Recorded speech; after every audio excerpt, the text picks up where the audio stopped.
Hello? Hello? আহিছে? Yeah. Okay. নমস্কাৰ আপোনালোক সকলোকে স্মাৰ্ট আইএছৰ অসমীয়া মাধ্যমৰ অন্য এটা ভিডিঅ'লৈ আদৰণি জনাইছো আমাৰ যি ৰাতিপুৱা পলিটিৰ এটা সিৰিজ চলি আছিল আমি কি কৈছিলো ভাৰতীয় ৰাজনীতিৰ ওপৰত বেলেগ বেলেগকৈ আপোনাৰ পাঠসমূহৰ কি কৰিছিলো ভিডিঅ' লৈ আহি আছিল আমি এতিয়ালৈকে কি কি কভাৰ কৰিলো আমি কি পঢ়িলো আমি ভাৰতীয় ৰাজনীতিৰ প্ৰস্তাৱনা পঢ়িলো তাৰপিছত কেন্দ্ৰ আৰু ৰাজ্যসমূহৰ মানে আমাৰ সংঘ আৰু ৰাজ্যসমূহৰ কথা পঢ়িলো তাৰপিছত আমাৰ নাগৰিকত্বৰ কথা পঢ়িলো তাৰপিছত আমি মৌলিক অধিকাৰৰ কথা পঢ়িলো তাৰপিছত আমাৰ ৰাষ্ট্ৰীয় নিৰ্দেশনাত্মক নীতিসমূহৰ কথা পঢ়িলো মৌলিক কৰ্তব্যৰ কথা পঢ়িলো তাৰপিছত আমি ৰাজ্যপালৰ কথা পঢ়িলো ৰাষ্ট্ৰপতিৰ কথা পঢ়িলো হয়নে অনুচ্ছেদৰ কথা পঢ়িলো তাৰপিছত আমি কি প্ৰধানমন্ত্ৰীৰ কথা পঢ়িলো হয়নে নহয় এতিয়া এইকেইদিন যে মই আপোনালোকক পঢ়ালো এইকেইদিনটো পঢ়ালো ন পঢ়িলে ন আপোনালোকে সো এই ক্লাছটো অকমান লেট হ'ল ন 12:15 হ'ল সো মই কাম এটাত মানে লাগি আছিলো কামটা ফচি গলো সেইটো কাৰণে অকমান লেট হ'ল সৰি তাৰ কাৰণে তো আশা কৰোঁ আপোনালোকে সেইখন মোক এক্সকিউজ কৰি দিব আৰু এতিয়া চাওক যে সেইখিনি আমি পঢ়া আমি সেইখিনি কৰি আছো হয় না ডেইলি কৰি আছো আপোনালোকে পঢ়িছে নাই বাৰু পঢ়িছে নে নাই পঢ়িব লাগিব দেই নপঢ়িলে নহ'ব কিন্তু নপঢ়িলে নহ'ব হয়নে পঢ়িব লাগিব নিজে পঢ়িব লাগিব মই পঢ়াই থাকিলে নহ'ব নহয় আপোনালোকে নিজৰ পৰা এফৰ্টটো দিব লাগিব কাৰণ পৰীক্ষাত গৈ পেলাই এনচাৰটো কোনে কৰিব আপোনালোকে কৰিব মই জানো কাষত বহি থাকিম নাথাকো ন সো সেইটো কাৰণে কি কৰিব লাগিব আপোনালোকে পঢ়িব লাগিব সো তাৰ কাৰণে কি কৰিম বুলি ভাবিছো মই এতিয়া আপোনাৰ কুৱেশ্যন অলপ ডিসকাস কৰিম যে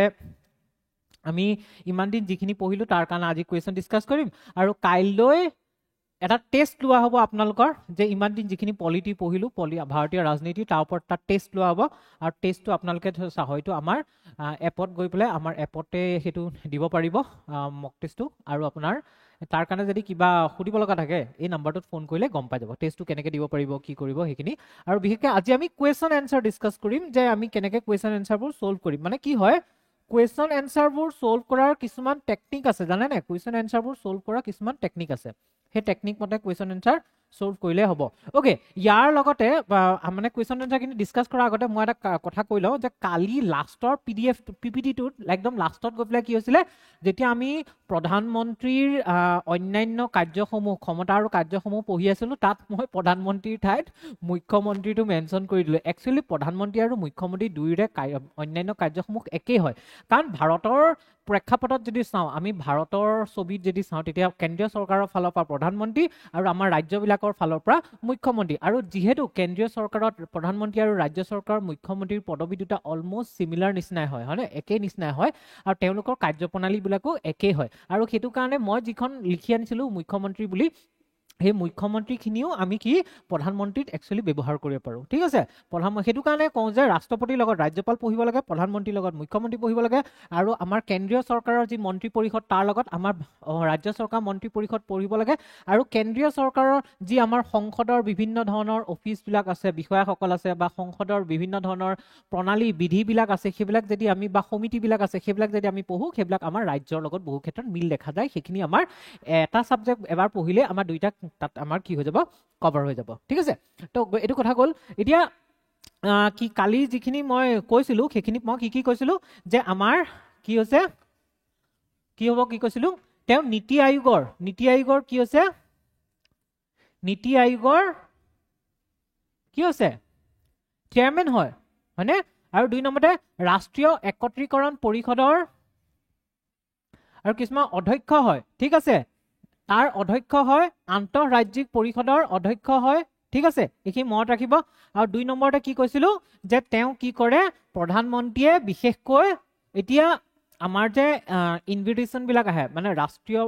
অন্তৰাষ্ট্ৰীয় প্ৰেক্ষাপটত যেতিয়া আমাৰ যিবিলাক আমাৰ ট্ৰিটি হয় মানে যিবিলাক আমাৰ ধৰি লওক ট্ৰিটি বুলটো কি বুলি কয় অসমীয়াত ট্ৰিটিটো কি বুলি কয় না সমঝোতা মানে কি বুলি কয় ট্ৰিটিটো কি বুলি কয় ট্ৰিটি আৰু চুক্তি বা আন্তৰ্জাতিক যিবিলাক চুক্তি সম্পন্ন হয় আৰু সেইবিলাকত কি কৰা হয় সাধাৰণতে আমাৰ কাৰ নামত কৰা হয় প্ৰেসিডেন্টৰ নামত ৰাষ্ট্ৰপতিৰ নামত কৰা হয় কিন্তু আপোনালোকে দেখিছে যে আমাৰ প্ৰধানমন্ত্ৰী কি কৰে বাৰে বাৰে কোলে ঘূৰি ফুৰে বিভিন্ন দেশবিলাক ঘূৰি ফুৰে মানে দেশবিলাক ভ্ৰমণ কৰে আৰু তেওঁ মানে মেইন কিহৰ কাৰণে কৰিব লগা হয় কাৰণ আমাৰ যি বৈদেশিক নীতি কেনেকুৱা হ'ব বৈদেশিক নীতি মানে প্ৰত্যেকজন প্ৰধানমন্ত্ৰীৰ সময়তে বৈদেশিক নীতিৰ বিলাক সলনি হৈ থাকে আৰু প্ৰত্যেকজন প্ৰধানমন্ত্ৰীৰ দিনতে মানে কি হয় বেলেগ বেলেগ মানে বৈদেশিক নীতি তেওঁলোকে মানে কি ক'লে প্ৰায়ৰিটি দিয়ে মানে প্ৰাধান্যতা দিয়ে হা আৰু সেইটো কাৰণে কি হয় যে প্ৰত্যেকজন প্ৰধানমন্ত্ৰীৰ দিনতে বৈদেশিক নীতিৰ প্ৰভাৱবোৰ বা কোনখন দেশক বেছি প্ৰাধান্য দিব লাগিব আমি কেনেকুৱাকৈ আমি বাকী দেশবিলাকৰ লগত মিলি থাকিব লাগিব সেইবিলাকৰ ওপৰত বহুতখিনি প্ৰভাৱ পৰে সো এটা কি ক'ব পাৰিম যে তেওঁ বৈদেশিক নীতি গঠনৰ ক্ষেত্ৰতো গুৰুত্বপূৰ্ণ ভূমিকা গ্ৰহণ কৰে ঠিক আছে তাৰ পিছত আৰু এটা মই কি কৈছিলো যে আমাৰ কি বুলি কৈছিলো যে আমাৰ যেতিয়া সংকটৰ সময় হ'ব সংকটৰ সময় যেতিয়া আমাৰ যদি অকস্মাত কিবা সংকটৰ সময় আহি যায় সেই সংকটৰ সময়টো কি কৰে আমাৰ তেওঁ মানে চিফ ক্ৰাইচিছ মেনেজাৰ মানে সেই দুৰ্যোগ প্ৰশমনৰ ক্ষেত্ৰত তেখেতে কি মানে ব্যৱস্থাপনা কৰে ঠিক আছে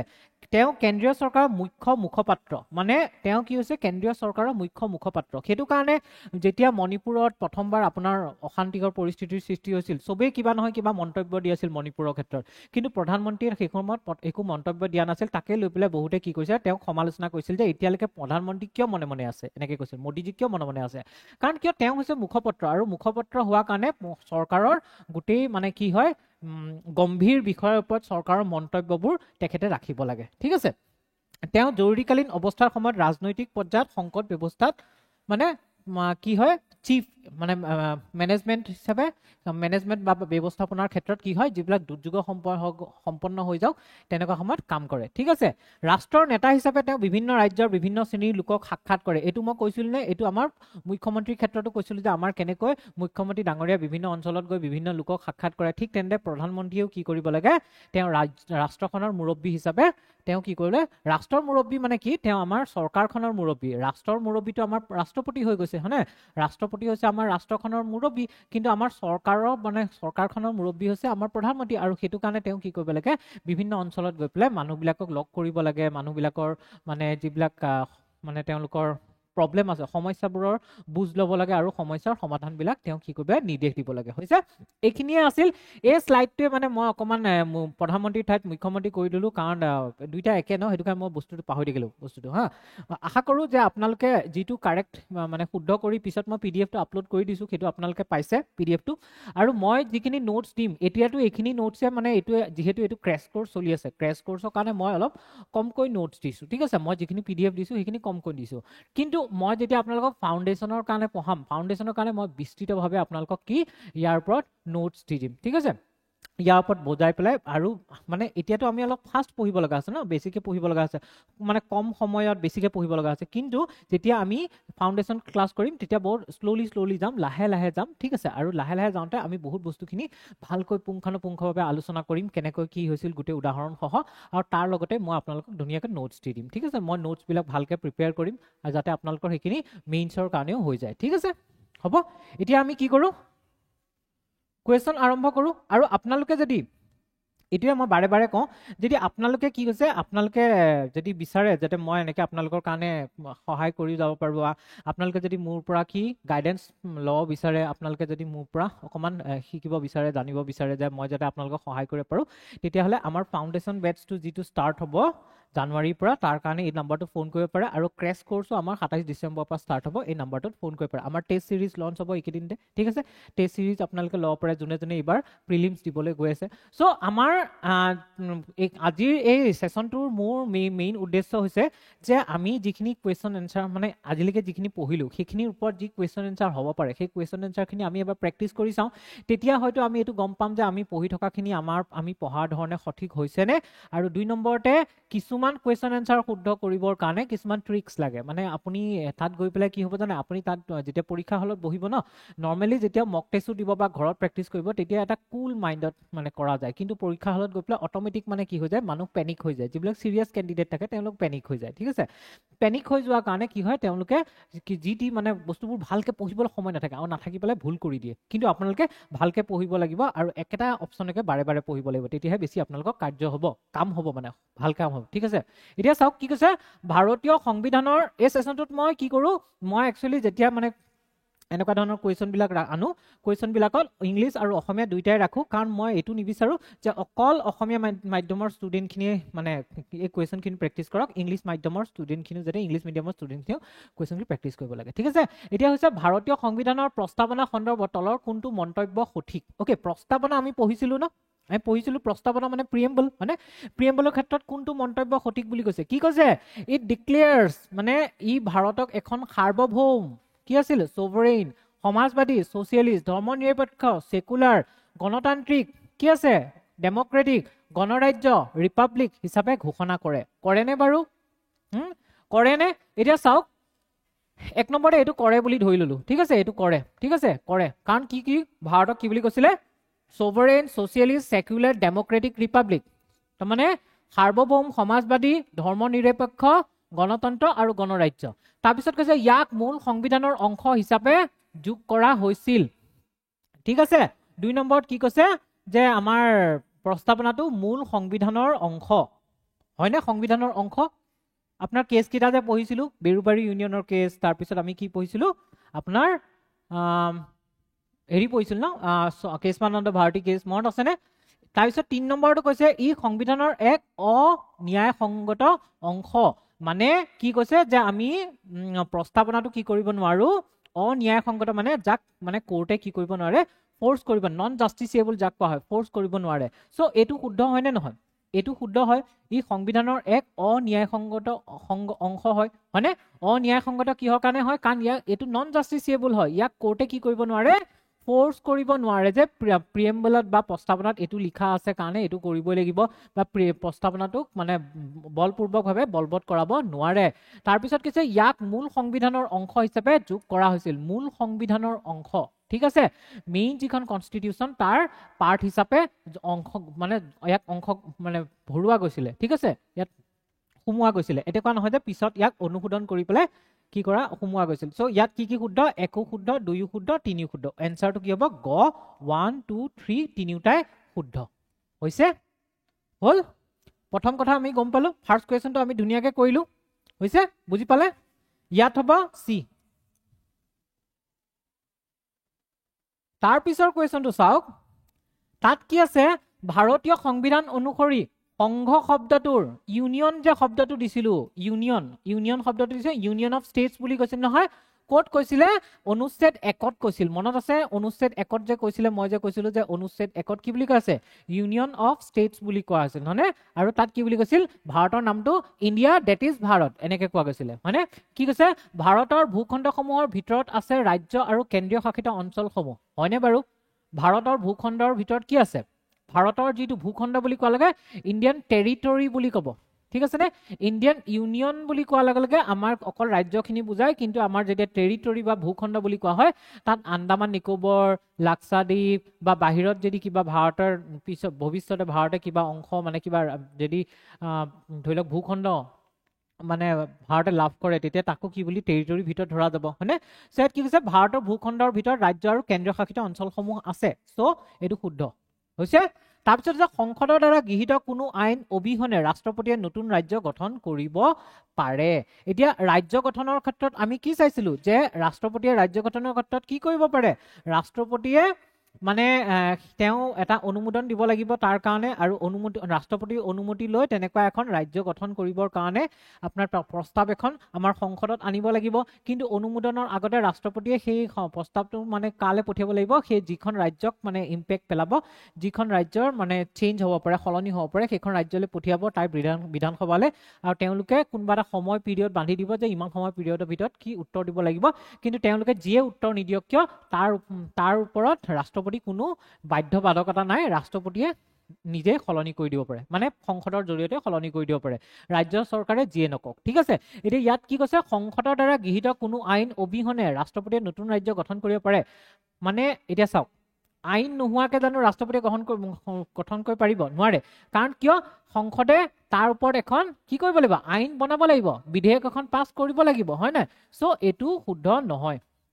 এতিয়া যেতিয়া 2 নম্বৰটো শুদ্ধ নহয় আমাৰ কোনটো অপচন গুছি গৈছে এই অপচনটো গুছি গৈছে ঠিক আছে এই অপচনটো গুছি গল তাৰ পিছত কৈছে সংসদে তেওঁলোকৰ সন্মতি অবিহনে ৰাজ্যসমূহৰ সীমা সলনি কৰিব পাৰে মানে কৈছে যদি ৰাজ্য চৰকাৰে সন্মতি নিদিয়ে তথাপিও সংসদে কি কৰিব পাৰে ৰাজ্যসমূহৰ সীমা সলনি কৰিব পাৰে এটোটো সঁচা কথা এটো কোত আছিল অনুচ্ছেদ 3 ত আছিল ন ৰাজ্যবিলাকৰ কেনেকে সলনি কৰিব পাৰে ইয়াত কি কৈছে যে সংসদে কোনো মানে ৰাজ্যখনৰ সন্মতি অবিহনেও সলনি কৰি দিব পাৰে সো এটো সঁচা যেতিয়া 1 আৰু 3 সঁচা তো আমাক কৈছে যে কোনটো সঁচা বুলি কৈছে সো এনসার কোনটো হ'ব গটো 1 আৰু 3 সঁচা কাৰণ দুইটো যদি ভুল হয় এটো ভুল হ'ব এটো ভুল হ'ব ন আৰু 3টো যদি সঁচা হয় তেতিয়া এটো ভুল হৈ যাব তো কি হ'ব গ হয়নে তাৰমানে সি টো সঁচা বুজি পাইছে এনেকুৱাকে কৰিলে এতিয়া এটা কাম কৰিব হা মই এটা বস্তু প্ৰথমতে ক'বলৈ পাহৰি থাকিলো যে আপোনালোকে এতিয়া চাই আছে জুনে জুনে লাইভ চাই আছে মই অনলাইন ষ্টুডেন্ট খিনি কৈছো তোমালোকে বুজি পাইছানে সৰি আপোনালোকে বুজি পাইছানে মোক ক'ব আৰু কি হয় যে ইহঁতি থকা কাৰণে মানে তুমিটো বেছিকে ওলাই যায়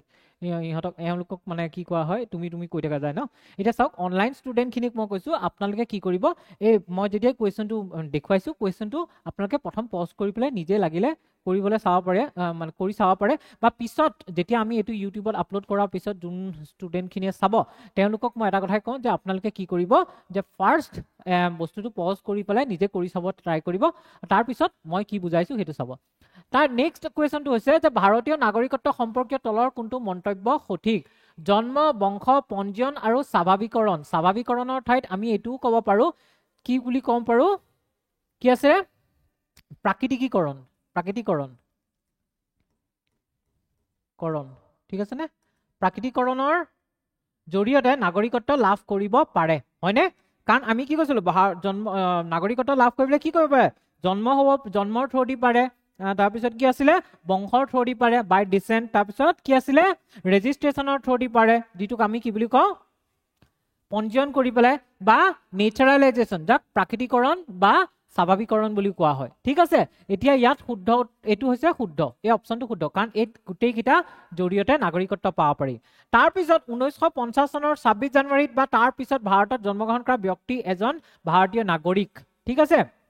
এতিয়া যেতিয়া মই কৈছিলো যেতিয়া আমাৰ সংবিধানখন প্ৰথমবাৰ গৃহীত হৈছিল আৰু সংবিধানখন ফোৰ্সত আহিছিল কাৰ্যকৰী হৈছিল তেতিয়া কি কৈছিল তেতিয়া তাত অনলি কিহৰ বুলি উল্লেখ কৰিছিল যে হেতু সময়ত কোন নাগৰিক হ'ব হেতু বস্তু উল্লেখ কৰিছিল আৰু হেতু মতেদি সেই সময়ত 1950 চনৰ 26 জানুৱাৰী হেখিনি সময়ত যোন ভাৰতত জন্ম হ'ব তেওঁ কি কৈছে নাগৰিক হ'ব বুলি কৈছিল কিন্তু পিছত গবলা কি কৈছে নাগৰিক কি কৈছে ভাৰতীয় নাগৰিকৰ কাৰণে নাগৰিকত্ব আইন আনিছিল ন 1955 চনত তাৰ পিছত হেখন আকৌ সংশোধন হৈছিল 1987 ত 1987 চনত তাৰ পিছত কি হৈছিল 2004 চনত হৈছিল এনেকুৱাকে বাৰে বাৰে কি আক সংশোধন কৰি থকা যায় আৰু কিছুমান নতুন নতুন ইয়াত ব্যৱস্থা গ্ৰহণ কৰা যায় সো এই অপচনটো শুদ্ধ নহয়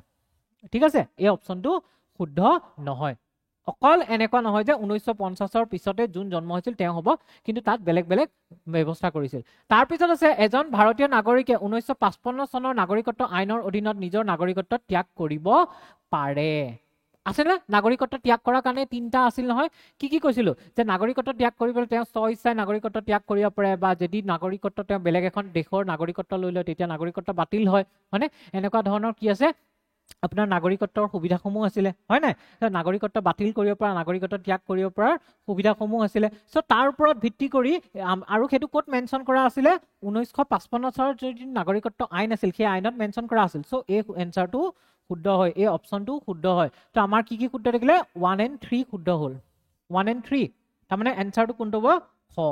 কাৰণ দুইটো যদি শুদ্ধ নহয় আমি 3 নম্বৰটো আপোনালোকে কিবা এনেকুৱা হ'ব পাৰে যে 3 নম্বৰটো আপুনি পাহৰিলে 3 নম্বৰটো হয় নে নহয় হেতু আপুনি মনত পৰা নাই তেতিয়া আপুনি কি কৰিব তেতিয়া আপুনি চাব যে দুইটো নহয় বুলি গম পালে সো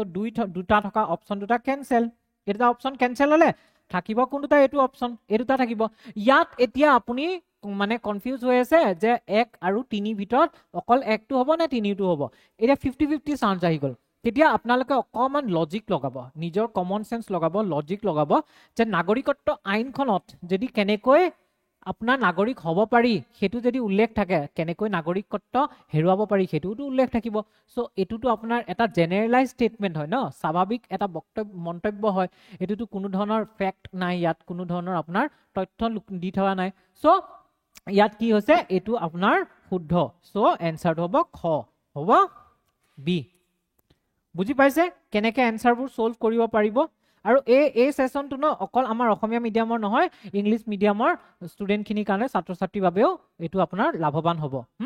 তাৰ পিছত যেটো কোৱেশ্চন আহিছে প্ৰশ্নটো ভাৰতৰ মৌলিক অধিকাৰৰ ক্ষেত্ৰত তলৰ কোনটো সঁচা ভাৰতৰ মৌলিক অধিকাৰ গোটেইবোৰ খেলি মিক্স কৰি আনিছো হা, কাৰণ যিমানখিনি মই পঢ়াইছো। এতিয়া কৈছে এইবোৰ সম্পূৰ্ণ অধিকাৰ আৰু কোনো পৰিস্থিতিতে সীমাবদ্ধ কৰিব নোৱাৰি। কিন্তু মই কি কৈছিলো, ভাৰতৰ মৌলিক অধিকাৰবোৰ কি হয়, কিছুমান মৌলিক অধিকাৰ কেনেকুৱা আছে, যিবিলাক আপোনাৰ সীমাবদ্ধতা আছে, এবছলিউট নহয়, ৰিজনেবল ৰেষ্ট্ৰিকশ্যন আছে,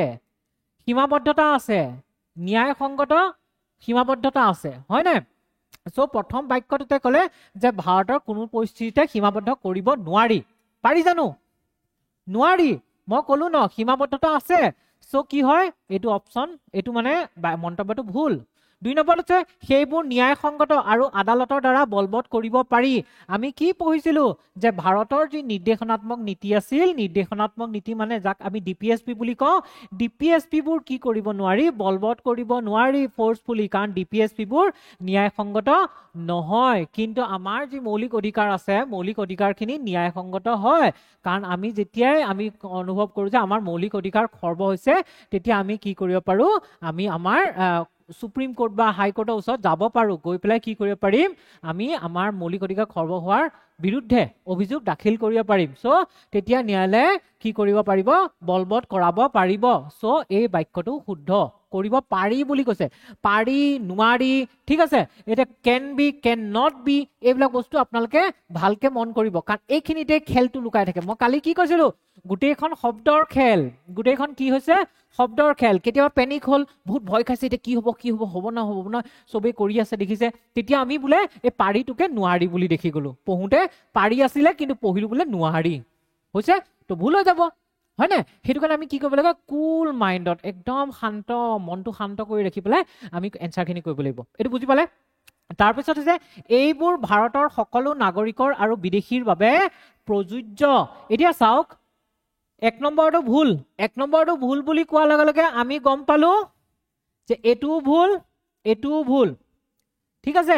ইয়াত আপোনাৰ 2 আহিব, অপশ্যন 2 আহিব লাগে, ঠিক আছে। অপশ্যন কেৱল 2 আহিব লাগে, ঠিক আছে। কেৱল বুলি থাকিল ন, কেৱল 2 আহিব হা। এইটো অনলি, এইটো দেখিছেনে 2 অনলি বুলি আছে, এইটো কেৱল 2 হ'ব। এতিয়া চাওক 1 নম্বৰটো ভুল, 1 নম্বৰ ভুল হোৱাৰ লগে লগে এইটো অপশ্যন ভুল হৈ গ'ল, আৰু এইটো অপশ্যনো ভুল হৈ গ'ল। ক আৰু গ গুচি গ'ল, থাকিল কি, খ আৰু ঘটো থাকিল, হয়নে? এই দুটাৰ ভিতৰত কোনটো শুদ্ধ হ'ব? এতিয়া 2 নম্বৰটো শুদ্ধ বুলি কওঁতে এইটোও শুদ্ধ হ'ব লাগে, ইয়াতো 2 আছে। এতিয়া আমি চাব লাগিব 3টো শুদ্ধ হয় নে নহয়।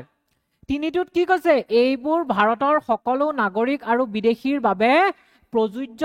কিন্তু জানো মই কি কৈছিলো, যে ভাৰতৰ যিমানবোৰ মৌলিক অধিকাৰ আছে, ইয়াত গোটেই মৌলিক অধিকাৰবিলাকৰ কথা কৈছে, আৰু ভাৰতত যিমানবোৰ মৌলিক অধিকাৰ আছে গোটেইবোৰ জানো ভাৰতৰ নাগৰিকৰ লগতে বিদেশীৰ কাৰণেও প্ৰযোজ্য হয়? নহয়। কোনকেইটা ভাৰতৰ কেৱল নাগৰিকৰ কাৰণে? 15, 16, 19, 29 আৰু 30, এইকেইটা ভাৰতৰ কেৱল নাগৰিকৰ কাৰণে, বিদেশীৰ কাৰণে নহয়। আৰু যিহেতু বিদেশীৰ কাৰণে নহয়, ইয়াত যিটো বাক্য দিছে 3 নম্বৰটো ভুল, 3 নম্বৰটো ভুল হলে ঘটো ভুল, এনসাৰ কি হ'ব, কেৱল 2। বুজি পাইছে কিয় কেৱল 2 হল? কাৰণ এইটোও ভুল, এইটোও ভুল। ইয়াত কৈছে যে নাগৰিক আৰু বিদেশীৰ 2 কাৰণে হৈছে, হয় আছে কিছুমান আপোনাৰ বিদেশীৰ কাৰণে আছে, কিন্তু 15, 16, 19, 29, 30 এইকেইটা অকল নাগৰিকৰ কাৰণে আছে। সো এই বাক্যটো কেনেকৈ শুদ্ধ হ'ব পাৰে? শুদ্ধ হ'বই নোৱাৰে ন।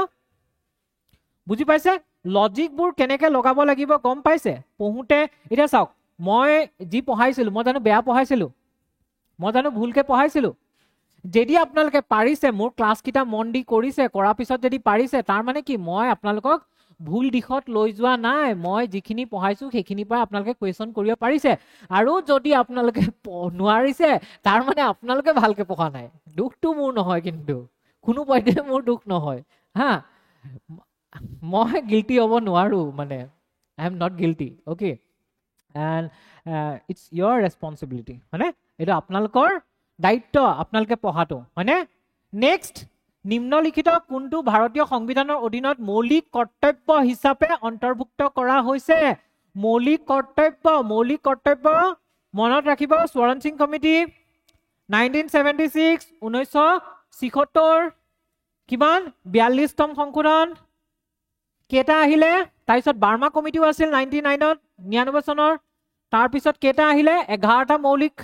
কৰ্তব্য আছিল। ক'ৰ পৰা লৈছিলে? সোভিয়েট ৰাছিয়া, আহি গ'ল একদম মৌলিক কৰ্তব্য শুনাৰ লগে লগে ফ্লো পুৰা একদম ইনফৰমেশ্যন অ'কে এইটো হ'ল সেইটো হ'ল এইখিনি বস্তু যিখিনি পঢ়িছিল গোটেইখিনি মাথাত আহি যাব লাগে হৈ গ'ল সেনেকে কৰিলেহে হ'ব এপিএছচি হয় এপিএছচিত আপুনি নাভাবিব যে এপিএছচি এডিআৰই নিচিনাকে পঢ়িলে হৈ যাব বুলি আপুনি এডিআৰইৰ ওপৰত থাকিব বছ হ'ব আপোনাৰ তলত এডিআৰই বিলাক থাকিব হয় নাই সো আপুনি কি কৰিব লাগিব বহুত তেওঁলোকতকৈ থিংকিং কেপাচিটিটো বা চিন্তা কৰাৰ আপোনাৰ ধৰণটো বহুত বেলেগ হ'ব লাগিব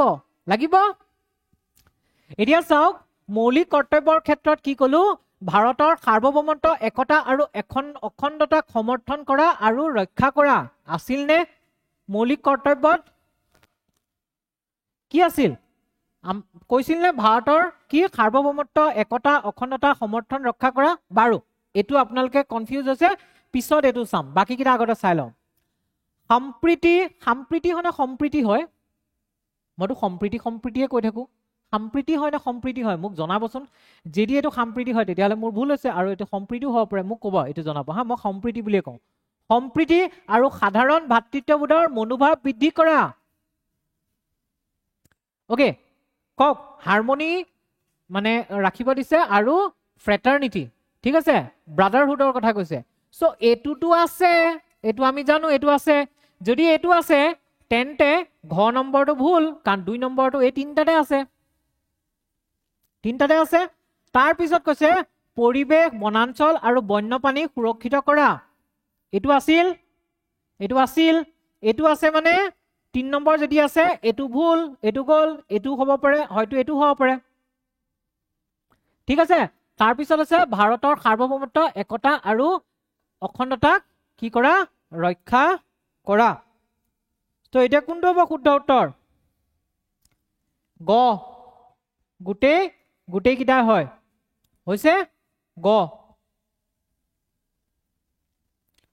হল তাৰ পিছত কি আছে ভাৰতীয় সংবিধানৰ প্ৰস্তাৱনা সন্দৰ্ভত নিম্নলিখিত কোনটো মন্তব্য সঠিক আকৌ প্ৰস্তাৱনা আহি গলো এতিয়া কি আছে 1 নম্বৰতে কৈছে প্ৰস্তাৱনাটো প্ৰথমতে সংবিধানৰ অংশ নাছিল কিন্তু পিছত 42তম সংশোধনীৰ দ্বাৰা যোগ কৰা হৈছিল হয় প্ৰস্তাৱনাটো কি মানে প্ৰিএম্বলটো কি পিছত লগোৱা গৈছিল আগতে নাছিল মই কি কৈছিলো প্ৰস্তাৱনাটো আগৰ পৰাই আছিল একদম আৰম্ভণিৰ সংবিধানৰ পৰাই আছিল কিন্তু ইয়াক সংশোধন কৰা গৈছিলে 42তম সংশোধনীৰ দ্বাৰা তিনটা শব্দ তাত অন্তৰ্ভুক্ত কৰা গৈছিলে কৈছিলো সো এই বাক্যটো কি হয় ভুল কাৰণ ইয়াত কৈছে যে অংশ নাছিল পিছত আনিছে নহয় পিছত আনিছে সংশোধন কৰিছিল আনা নাছিল সংশোধন কৰিছিল তিনটা শব্দ ভৰাইছিল যদি একটো ভুল হয় তেতিয়াহলে আমাৰ গ ঘ ক গল এটাই বাকি থাকিল 2 আৰু 3 তো এনসাৰ কি হ'ব 2 আৰু 3 এ হ'ব লাগে ঠিক আছে হ'ব এতিয়ালৈকে আমি হেতু গম পাইছো ইয়াত কিন্তু 4টা স্টেটমেন্ট আছে তো 2 নম্বৰত কি আছে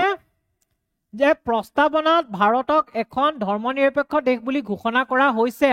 obviously বাকি বিলাকো লিখা আছে sovereign socialist secular democratic republic বুলি কোৱা হৈছিল ন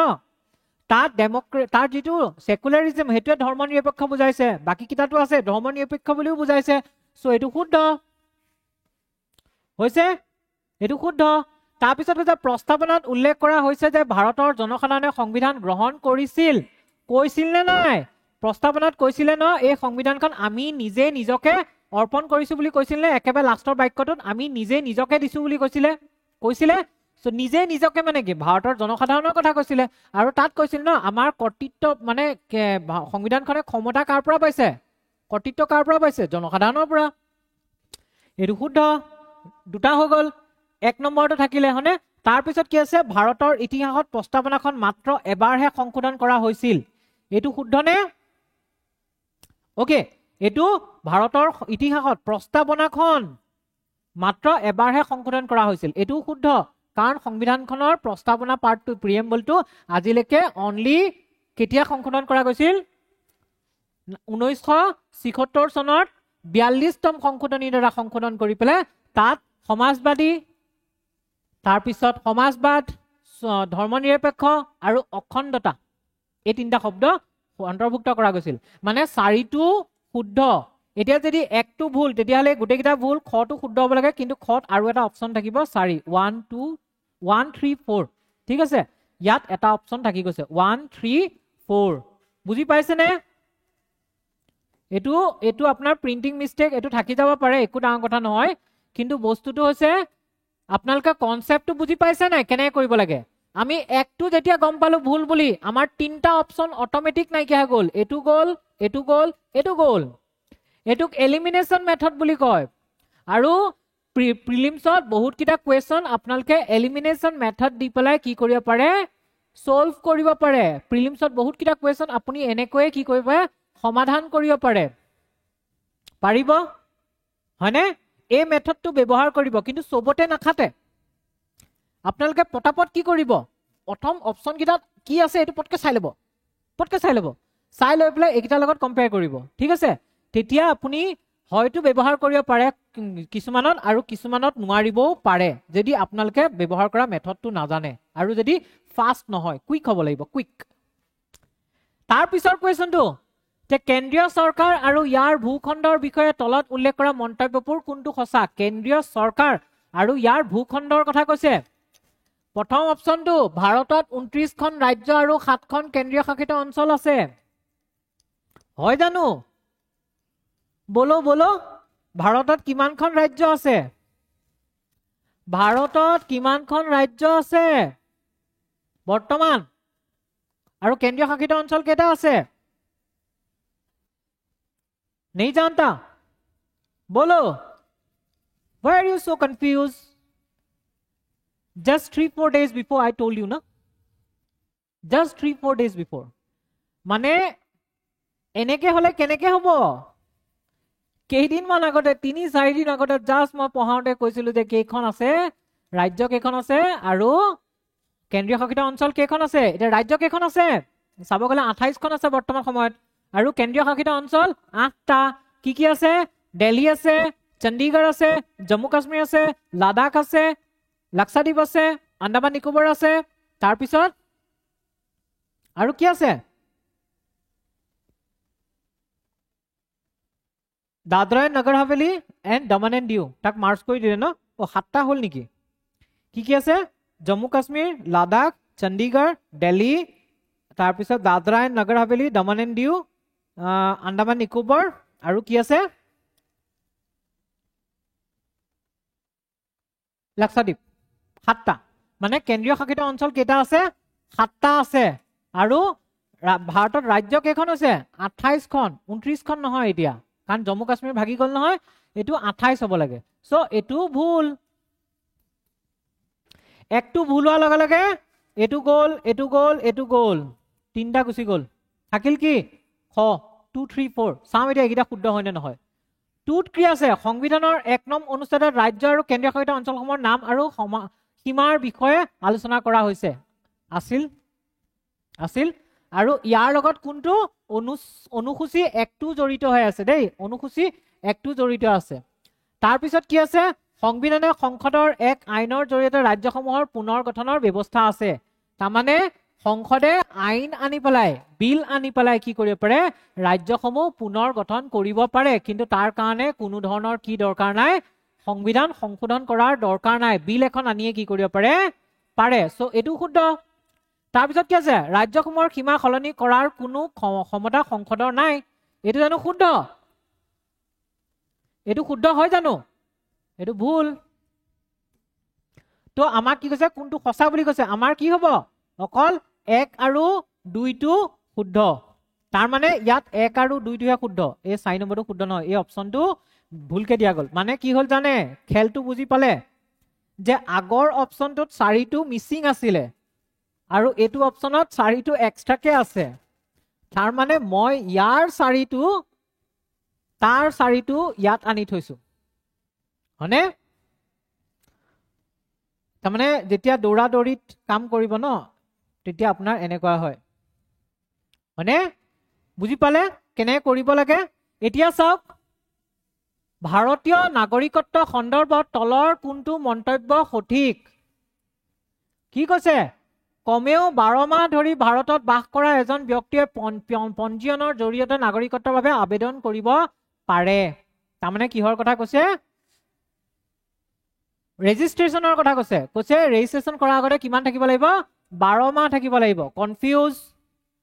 12 মাহ থাকিব লাগিব 7 বছৰ থাকিব লাগিব কি থাকিব লাগিব কনফিউজ ওকে পিছত চাম এটো এনেকা স্টেটমেন্ট যেতিয়া পৰীক্ষাত পাব যদি কনফিউজ হৈ যায় হেতু ৰখাই থৈ দিব বাকি কিটা বাক্য চাই লব কাৰণ বাকি কিটা বাক্যত কি জানি আপুনি এনসাৰটো বিচাৰি পায় কৈছে যে ভাৰতৰ সংবিধানে দ্বৈত নাগৰিকত্ব অনুমতি দিছে দ্বৈত নাগৰিকত্ব মানে ডুৱেল সিটিজেনশিপ মানে দুটা নাগৰিকত্ব থাকিব যেনেকৈ আমাৰ আমেৰিকাৰ আছে আমেৰিকাৰ কি আছে আমেৰিকাৰ নিজস্ব আমেৰিকাৰ নাগৰিক হিচাপে নাগৰিকত্ব আছে তাৰোপৰি আমাৰ আমেৰিকাৰ যিমানখিনি ৰাজ্য আছে সেইবিলাকৰো পৃথকভাৱে নাগৰিকত্ব আছে কিন্তু ভাৰতত জানে তেনেকুৱা আছে নাই আমি সকলো ইণ্ডিয়ান সকলো ভাৰতীয় আমি সকলো ভাৰতীয় আমি বেলেগ একো নহয় অকল ভাৰতীয় হয় নে নহয় সো এটো কি আছে ভুল আৰু যদি এটো ভুল হয় তেতিয়া আমাৰ কোনটো অপচন যাব খ আৰু গ গুছি গল থাকিল ক আৰু ঘ এতিয়া আমি 3 আৰু 4 টো চাই লওঁ ভাৰতীয় পিতৃ মাতৃৰ পৰা ভাৰতৰ বাহিৰত জন্ম হোৱা শিশুৱে ভাৰতীয় নাগৰিকত্ব লাভ কৰিব পাৰে তাৰ কাৰণে কি তাৰ যি ভাৰতীয় দূতাবাস আছে তাত গৈ পেলাই তেওঁ কি কৰিব লাগিব ৰেজিষ্টাৰ কৰিব লাগিব সো এটো শুদ্ধ 3 টো শুদ্ধ হৈছে তাৰ পিছত কৈছে ৰাষ্ট্ৰপতিৰ বিদেশী নাগৰিকক ৰাষ্ট্ৰপতিৰ দ্বাৰা মানে ৰাষ্ট্ৰপতিৰ বিদেশী নাগৰিকক নাগৰিকত্ব প্ৰদান কৰাৰ ক্ষমতা আছে নেকি নাই হল বুলি ৰাষ্ট্ৰপতিয়ে যাকে তাকে আহি পেলে কি বিদেশী নাগৰিকত্ব ঘোষণা মানে প্ৰদান কৰি বিদেশীকো নাগৰিকত্ব প্ৰদান কৰিব পৰা ক্ষমতা আছে নেকি ৰাষ্ট্ৰপতি এনেকুৱা কিবা পঢ়িছিলো নি আমি মনত পেলাওকচোন আমি কিবা এনেকুৱা পঢ়িছিলো নেকি আমি এনেকুৱা একো পঢ়া নাছিলো পঢ়িছিলো নাই পঢ়া সো এটো ভুল 2 টো ভুল 2 আৰু 4 টো ভুল বুলি গম পালো 4 টো যেহেতু ভুল ক টো গল এতিয়া শুদ্ধ কি হ'ব 3 টো শুদ্ধ আছে তাৰ মানে 1 টো শুদ্ধ অপচন টো কোনটো হ'ব ডি 1 and 3 हो गया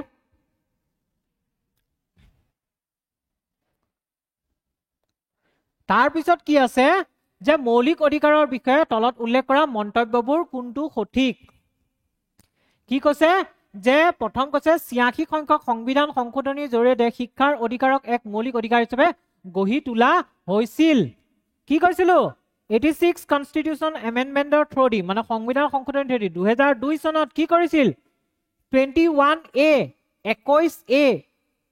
অন্তৰ্ভুক্ত কৰিছিল আৰু তাত কি কৰিছে শিক্ষাৰ অধিকাৰ দিয়া গৈছে আৰু তাৰ লগতে আপোনাৰ যেটো আমাৰ নিৰ্দেশাত্মক নীতি ডিপিএছপিৰ অনুচ্ছেদ 45 টো আছিল তাকো অলপ সংশোধনী কৰা গৈছে আৰু তাৰ লগতে আমাৰ মৌলিক কৰ্তব্য এটাও সংযোজন কৰিছে সো এটো বাক্য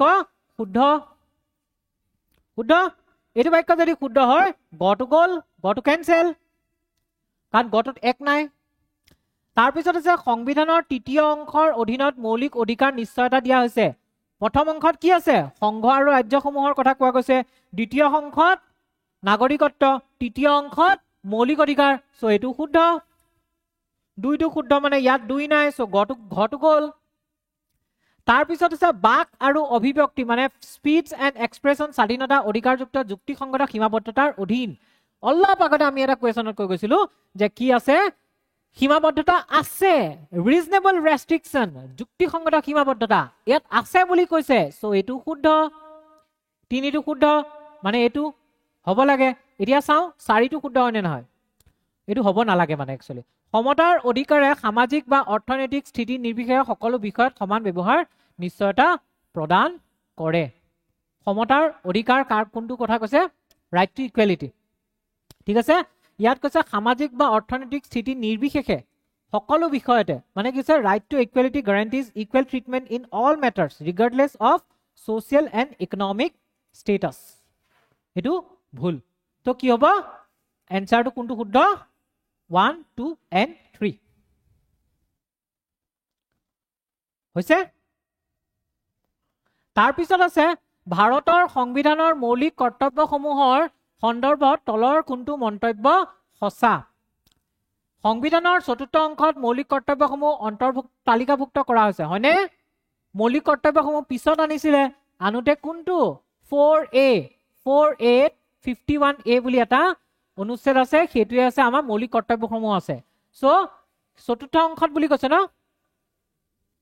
হেতু মই পিছত চাম কাৰণ চতুৰ্থ A বুলি দিয়া নাই ন পিছত চাই আছো তাৰ পিছত এটো কনফিউজ হলো ন পিছত চাম তাৰ পিছত কি কৈছে মৌলিক কৰ্তব্যসমূহ আদালতৰ দ্বাৰা আইনীভাৱে বলবৎ কৰিব পৰা যায় নে নাযায় মৌলিক কৰ্তব্যসমূহ ন্যায়সংগত নহয় মানে বলবৎ কৰিব নোৱাৰি সো 2 নম্বৰটো ভুল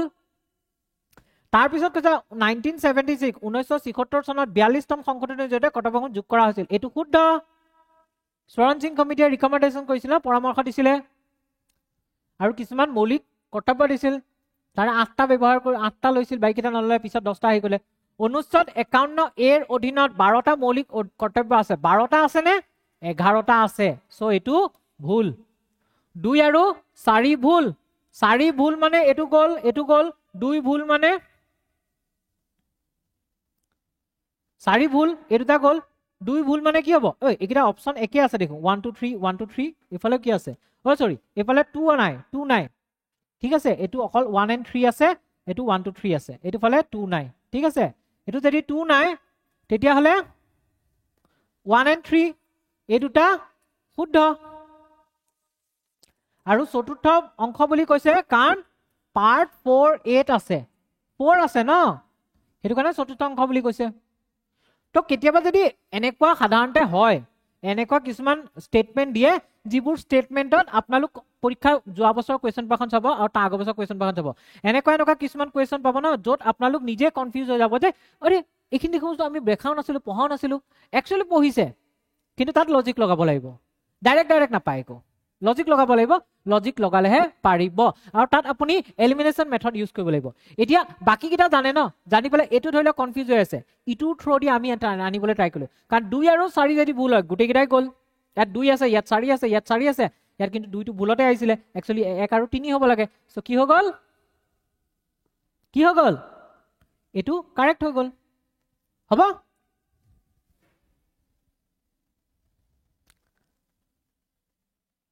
তাৰ পিছত কি আছে ৰাজ্যিক নীতিৰ নিৰ্দেশাত্মক নীতিৰ বিষয়ে তলত উল্লেখ কৰা মন্তব্যবোৰৰ কোনটো সঠিক খুদিছে তাৰমানে ডিপিএছপি কথা কৈছে ৰাজ্যিক বা ৰাষ্ট্ৰীয় নিৰ্দেশাত্মক নীতি বুলি কোৱা পাৰে ৰাজ্যিক নহয় ৰাষ্ট্ৰীয় বুলি দিয়ক তেতিয়া আপোনালোকৰ কনফিউজ নহব ক'ত গল কোথায় গেল ৰে এইখিনি হয়নে এইটো ओके राष्ट्रीय ओके राष्ट्रीय नीति निर्देशात्मक नीतिर विषये तলত उल्लेख কৰা মন্তব্যবোৰ কোনটো সঠিক প্ৰথমটো কৈছে ডিপিএছপিৰ লক্ষ্য আছে ভাৰতত এখন কল্যাণমূলক ৰাজ্য সৃষ্টি কৰা হয়নে বাৰু ওয়েলফেয়াৰ ষ্টেট যাক ওয়েলফেয়াৰ ষ্টেট বুলি কয় কল্যাণমূলক ৰাজ্য এখন সৃষ্টি কৰা ৰাষ্ট্ৰ এখন সৃষ্টি কৰা হয় ডিপিএছপিৰ মেইন উদ্দেশ্য আছে কল্যাণমূলক ডিপিএছপি যদি এটো হৈ যায় সঠিক বুলি কৈছে ন তো আমাৰ কি গ আৰু ঘ অটোমেটিক গুছি গল এতিয়া থাকিব এই দুটা ভিতৰত চাব লাগিব ডিপিএছপিৰ ব্যৱস্থাসমূহ ন্যায়সংগত প্ৰকৃতিৰ ন্যায়সংগত হয়নে ন্যায়সংগত নহয় ডিপিএছপিক কোৰ্টে ফোৰ্সফুলি বলবৎ কৰিব নোৱাৰে তাৰ পিছত যে ডিপিএছপি ভাৰত চৰকাৰ সামাজিক অৰ্থনৈতিক আৰু ৰাজনৈতিক নীতিৰ ওপৰত আধাৰিত এটো হয় আইন প্ৰণয়নৰ ক্ষেত্ৰত ডিপিএছপি চৰকাৰৰ পথ প্ৰদৰ্শক এটো হয় কাৰণ যেতিয়া চৰকাৰে আইন এখন বনায় তেতিয়া চৰকাৰে এটো চাব লাগিব যে ডিপিএছপি মতে চলিছে নে নাই তেওঁলোকে নিজে চাব লাগিব সো ইয়াৰ শুদ্ধ এনসাৰ কোনটো ক এটো আছে ইয়াৰ শুদ্ধ এনসাৰ তাৰ পিছত কি আছে যে ভাৰতৰ ৰাষ্ট্ৰপতিৰ বিষয়ে নিম্নলিখিত কোনটো মন্তব্য সঠিক এটা ৰাষ্ট্ৰপতিৰ ক্ষেত্ৰত তলত নিম্নলিখিত কোনটো মন্তব্য সঠিক হেতু চাব লাগিব ৰাষ্ট্ৰপতিৰ ক্ষেত্ৰত কি আছে যে ৰাষ্ট্ৰপতিক সংসদ আৰু ৰাজ্যসমূহৰ বিধানসভাৰ নিৰ্বাচিত সদস্যৰে গঠিত এখন নিৰ্বাচনী মহাবিদ্যালয় তো মহাবিদ্যালয়টো মই হলনি কৰিছিলো এটো মহাবিদ্যালয়টো হলনি নহল এটো মণ্ডল হয় মহাবিদ্যালয় নহয় হা মানে ইলেক্ট্ৰেল কলেজটো মহাবিদ্যালয় বুলি কোৱা মানে ভাবিছিলে নহয় একচুয়ালি নিৰ্বাচনী মণ্ডল ঠিক আছে নিৰ্বাচনী মণ্ডলৰ দ্বাৰা নিৰ্বাচিত হয় ঠিক আছে মানে কি হৈছে আমি কি পঢ়িছিলো যে ৰাষ্ট্ৰপতিক নিৰ্বাচনৰ কাৰণে কি লাগিব ৰাষ্ট্ৰপতিক নিৰ্বাচনৰ কাৰণে কোন কোনে নিৰ্বাচন কৰে যে আমাৰ যি সংসদ আছে ৰাজ্যসভা আৰু লোকসভা তাৰ যিকিজন ইলেক্টেড নিৰ্বাচিত সদস্য আছে মনোনীত বিলাক নহয় যাক মানে নমিনেট কৰা হয় তেওঁলোক নহয় ইলেক্টেড সদস্য নিৰ্বাচিত সদস্যসকল আছে বা আমাৰ ৰাজ্যৰ যি বিধানসভা আছে বিধান পৰিষদ নাহে ইয়াত বিধানসভাৰ যিবিলাক ইলেক্টেড মানে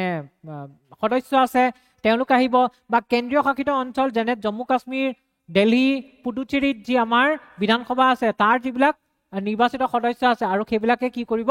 এখন নিৰ্বাচনী মণ্ডল গঠন কৰিব আৰু এই নিৰ্বাচনী মণ্ডলে কি কৰে ৰাষ্ট্ৰপতি নিৰ্বাচনত সহায় কাম কৰে মানে ৰাষ্ট্ৰপতিক নিৰ্বাচন কৰে ৰাষ্ট্ৰপতি সংসদ আৰু ৰাজ্যসভাৰ বিধানসভাৰ নিৰ্বাচিত সদস্যসকলে গোটেই নিৰ্বাচনী মণ্ডলে নিৰ্বাচিত কৰা হয় উত্তৰ এক কাৰেক্ট হোৱাৰ লগে লগে গটো গ'ল গট এক নাই 2 নম্বৰটো চাওঁ ৰাষ্ট্ৰপতিয়ে সংসদত গৃহীত এখন বিধেয়কৰ ভেটো দিব পাৰে ভেটো পাৱাৰ পাইছিলো ন ভেটো 3টা আছিল ন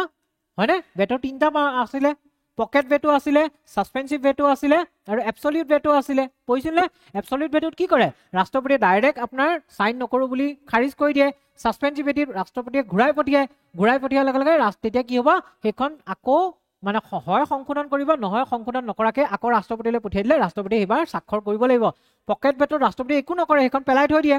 কোনো মানে সীমা নাই কোনো সময়ৰ লিমিট নাই সো ভেটো দিব পাৰে এটো শুদ্ধ ৰাষ্ট্ৰপতিয়ে ৰাজ্যসভা ভংগ কৰিব পাৰে এতিয়া কক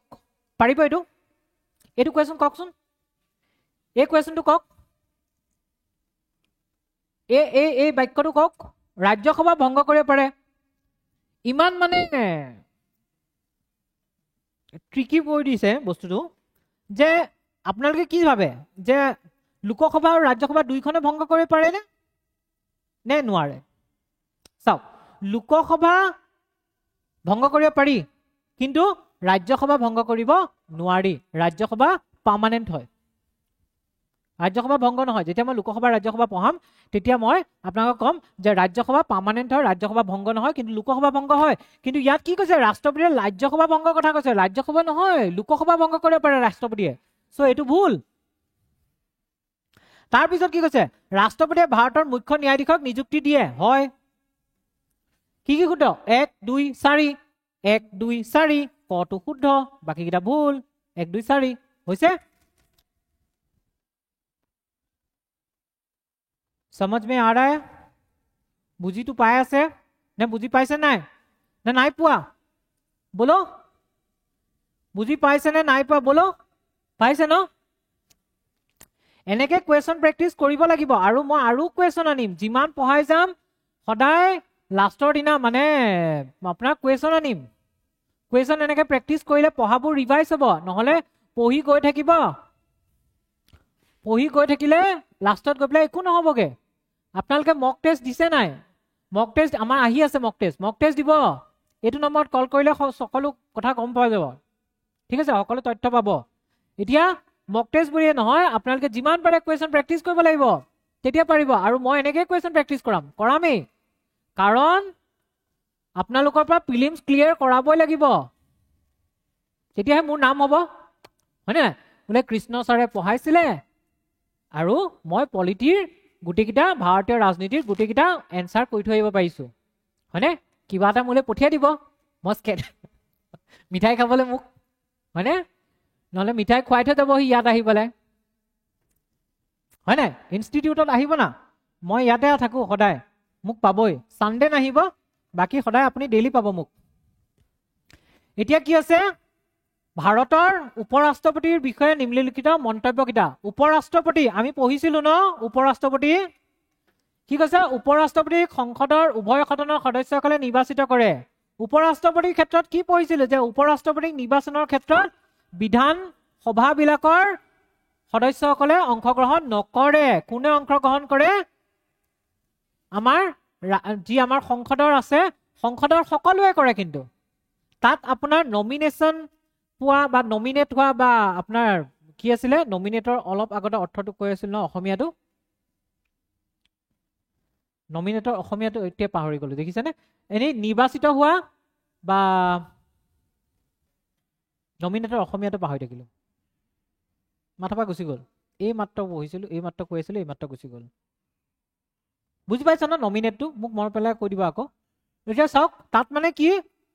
সকলো সদস্য নমিনেটখিনিও পাব বা যিখিনি নিৰ্বাচিত হৈছে ইলেক্টেড হৈছে সেইখিনিও কি পাব মনোনীত নমিনেটৰ হৈছে মনোনীত যোনখিনি মনোনীত সদস্য আছে আৰু যিখিনি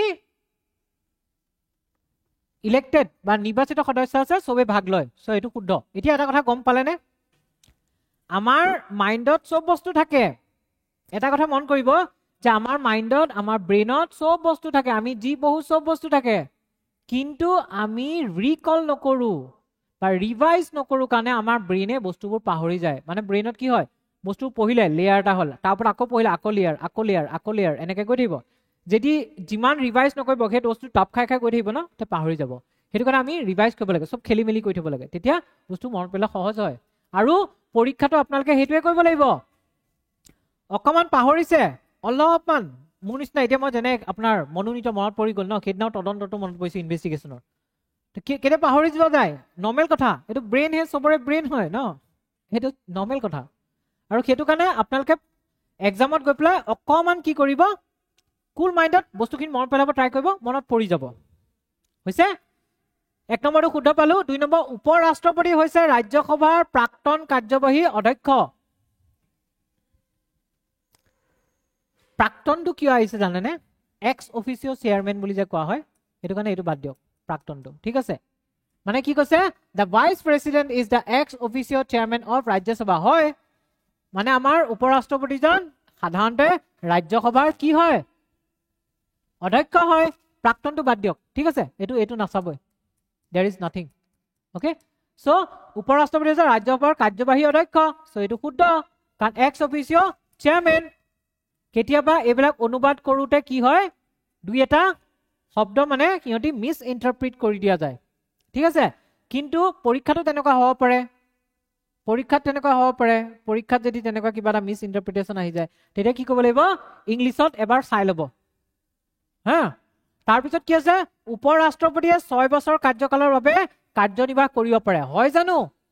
চবৰে 5 বছৰ প্ৰধানমন্ত্ৰী 5 বছৰ উপ ৰাষ্ট্ৰপতি 5 বছৰ ৰাষ্ট্ৰপতি 5 বছৰ ৰাজ্যপাল 5 বছৰ 6 বছৰ কিছুমান আছে যেনেকৈ আমাৰ UPSCৰ মানে যি চেয়াৰমেন আছে সেইবিলাক বেলেগ হৈ যায় সেইবিলাক আমাৰ এই কাৰ্যকৰীত মানে ৰাজনৈতিক কাৰ্যকৰীত নপৰে ঠিক আছে চ' এইটো ভুল 3 নম্বৰ ভুল মানে দুটা অপশ্যন গ'ল তাৰপিছত কি কৈছে উপ ৰাষ্ট্ৰপতিয়ে কেৱল সংঘাত হলেহে ৰাজ্যসভাত ভোটদান কৰিব পাৰে সংঘাত মানে টাই আপ হোৱা মানে প্ৰথমে উপ ৰাষ্ট্ৰপতিয়ে ভোট নিদিয়ে মানে কি ৰাজ্যসভাত যিকোনো বিধেয়ক আনিলে প্ৰথম ভোট দি পেলাই সেই বিধেয়কখন পাছ কৰিব লাগে ন ভোট দি পেলাই বিধেয়কখন পাছ কৰিব লাগে ভোট দিওঁতে সমৰ্থন দিয়া মানে ভোট দিওঁতে উপ ৰাষ্ট্ৰপতিয়ে প্ৰথমে নিদিয়ে যদি দেখিলে যে চবে দিওঁতে এফালেও 10টা ভোট এফালেও 10টা ভোট তেতিয়া উপ ৰাষ্ট্ৰপতি আহিব বোলে এফালে 10টা হৈ আছে এফালে 9টা হৈ আছে তেতিয়া উপ ৰাষ্ট্ৰপতিয়ে ভোট দিব নালাগে 10টা য'ত নিদিয়ে আছে এইখন হৈ যাব 10টা যদি পাছ কৰিব বিচাৰিছে পাছ হৈ যাব আৰু 10টা যদি পাছ কৰিব বিচৰা নাই পাছ নহ'ব কিন্তু যদি 10টা দুইফালে আছে ড্ৰ হৈ আছে টাই আপ হৈ আছে তেতিয়া উপ ৰাষ্ট্ৰপতিয়ে ভোট দি পেলাই হয় এখন পাছ কৰিব নহয় এখন পাছ নকৰাকৈ থাকিব তো এইটো শুদ্ধ হয় এতিয়া কি আছে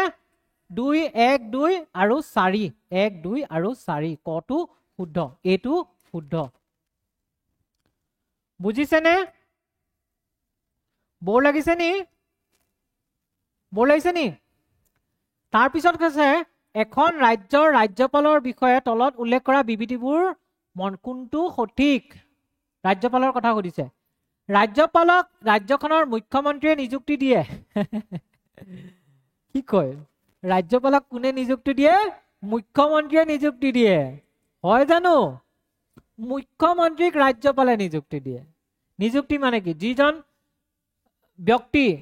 সেই বিধানসভাৰ নিৰ্বাচনত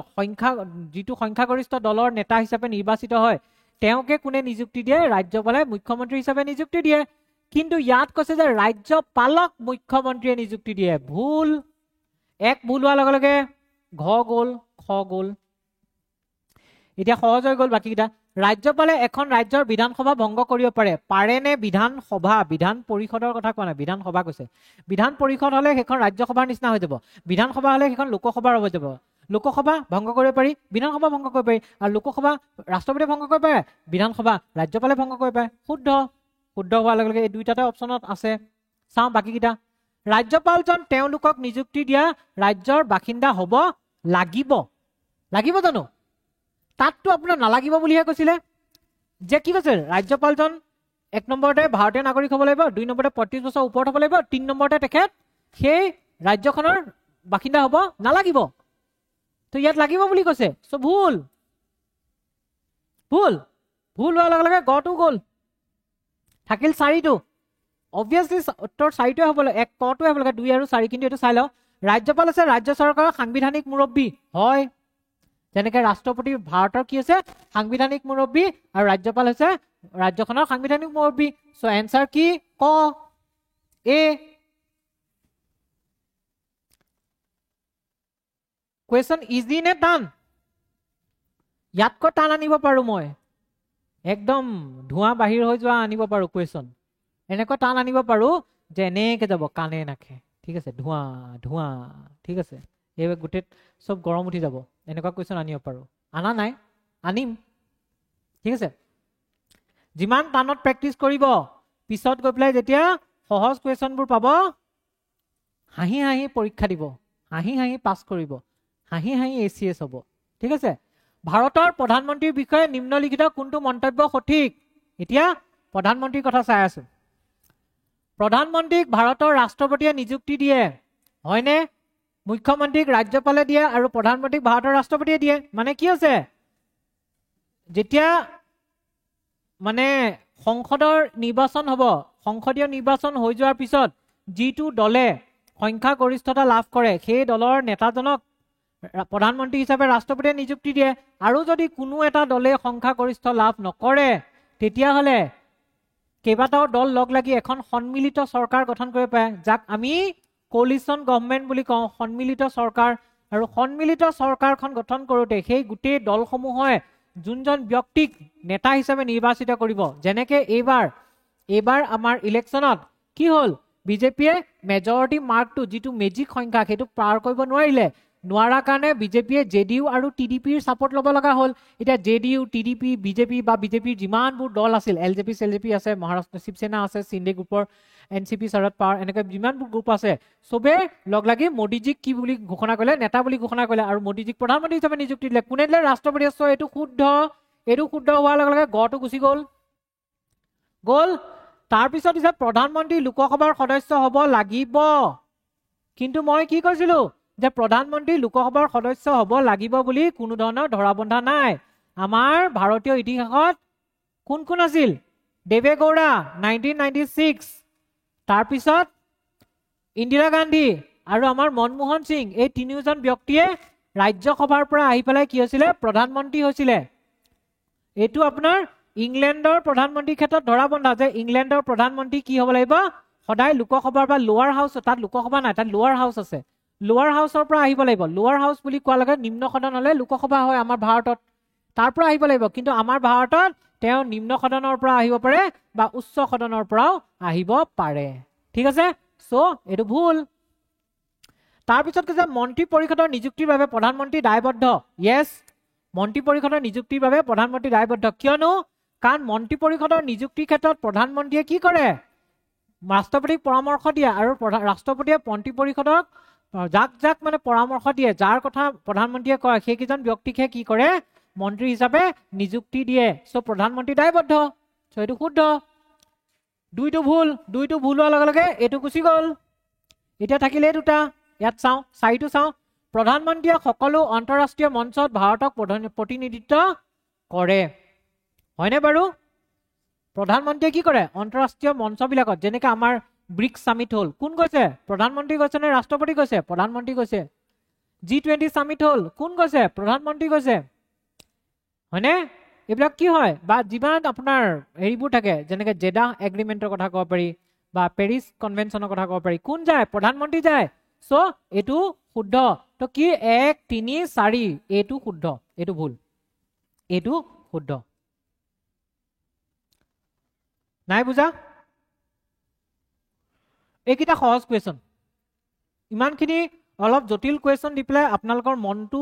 মানে অকণমান ভয় এটা খোৱালো এতিয়া আমি সহজ কুৱেশ্যন কেইটামান চাওঁ আকৌ টান আহিবও পাৰে দেই পিছত কি আছে মই নিজেও নাজানো সেইটো কাৰণে মই এইকেইটা সহজ কৰিছোঁ পিছৰকেইটা কিবা আছে কৈছে যে ৰাজ্যিক নীতিৰ ৰাজ্যিক নহয় দে ৰাষ্ট্ৰীয় বা ৰাজ্যিক বুলি ক'ব পাৰি বাৰু কিন্তু ৰাষ্ট্ৰীয় বুলি ক'লে বেছি হ'ব ৰাষ্ট্ৰীয় নিৰ্দেশনাত্মক নীতিৰ সম্পৰ্কে নিম্নলিখিত কোনটো সঠিক ডিপিএছপি ন্যায়সংগত আৰু তেওঁলোকৰ উলংঘনৰ বিৰুদ্ধে আদালতত প্ৰত্যাহ্বান জনাব পাৰি কিমান কম আৰু যে ডিপিএছপি ন্যায়সংগত নহয় ডিপিএছপি অন্যায়সংগত ডিপিএছপিক এনফৰ্চেবল কৰিব নোৱাৰি চ' ভুল সঠিক সুধিছে ন তাৰপিছত কৈছে যে ডিপিএছপি প্ৰকৃতিত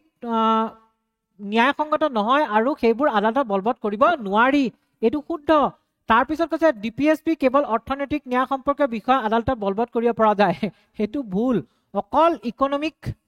ক্ষেত্ৰত মানে তোমাৰ নহ'ব নহয় হয় নাই এইটো যে আছে ইকনমিক জাষ্টিছৰ ক্ষেত্ৰতে নহ'ব নহয় কাৰণ ডিপিএছপিৰ কাম আছে ছ'চিয়েল জাষ্টিছো প্ৰভাইড কৰা সামাজিক ন্যায় তাৰপিছত আছে জৰুৰীকালীন অৱস্থাৰ সময়ত ডিপিএছপি স্থগিত কৰিব পাৰি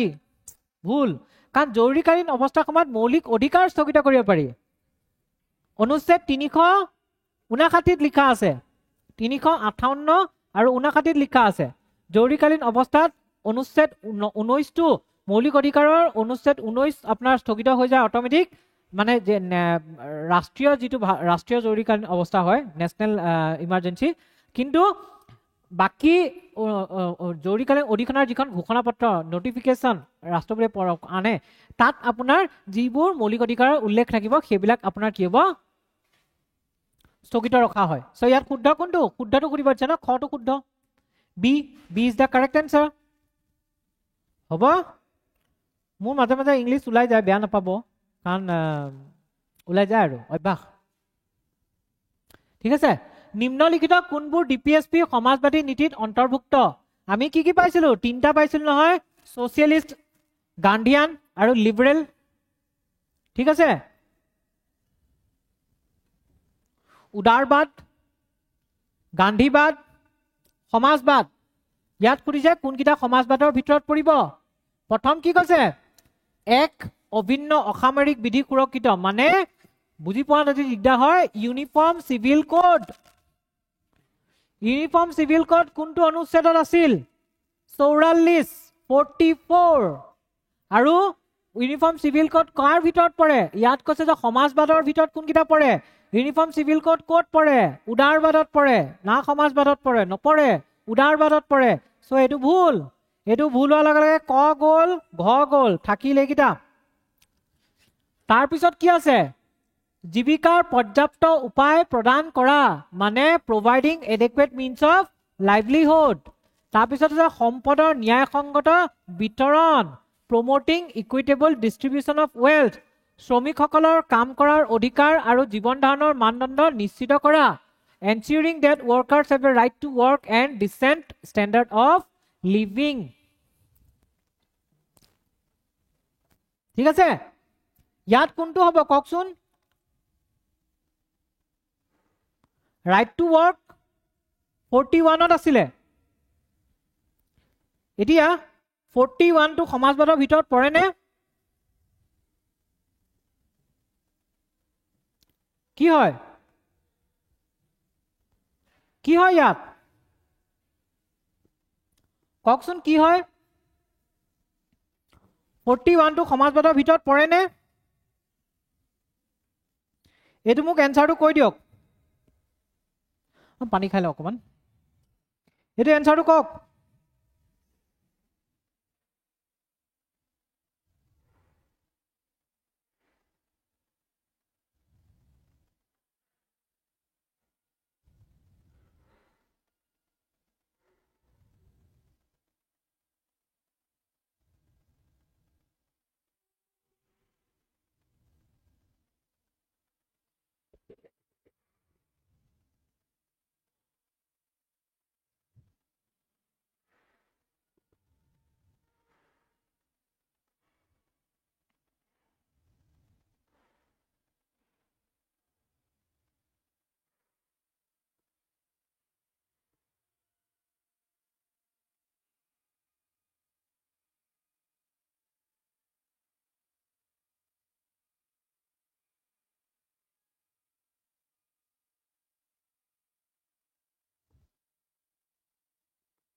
ওকে এতিয়া কওকচোন ইয়াত কি হ'ব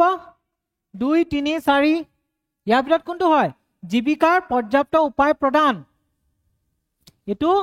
41ত পৰে এটো কি হয় সমাজবাদত পৰে 2 নম্বৰতে কি কৈছে সম্পদৰ ন্যায়সংগত বিতৰণ প্ৰচাৰ এটো 38ৰ আন্ডাৰত আছে এটো শুদ্ধ তাৰপিছত 3 নম্বৰতে কি কৈছে শ্ৰমিকসকলৰ কাম কৰাৰ অধিকাৰ আৰু জীৱন ধাৰণৰ মান নিশ্চিত কৰা এটো শুদ্ধ এটো শুদ্ধ ভুল আছে অকল একটো যদি ভুল হয় এটো গল এটা দেখবা 2 আৰু 3 3 আৰু 4 কিন্তু ইয়াত আপোনাৰ এটা অপচন দি দিব লাগিব যে 2 3 4 ঠিক আছে এতিয়া হলে এটো অপচন কাটি দিয়ক তো आंसर হ'ব খ 2 3 আৰু 4 ঠিক আছে গুটেই কিটাই ইয়াৰ ভিতৰত পৰিব সমাজবাদী ভিতৰত পৰিব ঠিক আছে গুটেই কিটাই কি হ'ব ensuring that workers have a right to work and decent standard এটো আপোনাৰ সমাজবাদী ভিতৰত পৰিব promoting equitable distribution এটো সমাজবাদী ভিতৰত পৰিব এটো সমাজবাদী ভিতৰত পৰিব মানে 2 3 আৰু 4 ঠিক আছে এইকিটা নহয় ইয়াতে মানে অপচনটো বনোৱাত মোৰ দিগদাৰ হ'ল যে এটো কি হ'ব 2 3 আৰু 4 তিনিটাই পৰিব চাও ইমান কোৱেশ্চন বনাই থাকো ইমান দিনটোত মানে ইমানখিনি হেৰি কৰি থকা যায় এটা দুটা মানে হেৰি হৈ যায় আৰু ঠিক আছে হেতুটো চাগে মানে মইতো বুজাই দিলোৱে বস্তুটো শুদ্ধ কৰি দিলো বুজাই দিলো হনে এটা চাওক তাৰ পিছৰ কোৱেশ্চনটো ভাৰতৰ সংবিধানে নিম্নলিখিত সূচীসমূহৰ ব্যৱস্থা কৰিছে আমি কি পঢ়িছিলো শেডিউল পঢ়িছিলো ন সূচী পঢ়িছিলো আৰু সূচীৰ ওপৰত কোৱেশ্চন আহিছে সূচীৰ ওপৰত কোৱেশ্চন আহিছে শেডিউলৰ ওপৰত হেতু কাৰণে একিটা আমি চাব লাগিব কি আছে যে এক নম্বৰে কি দিছে যে এক মিলাই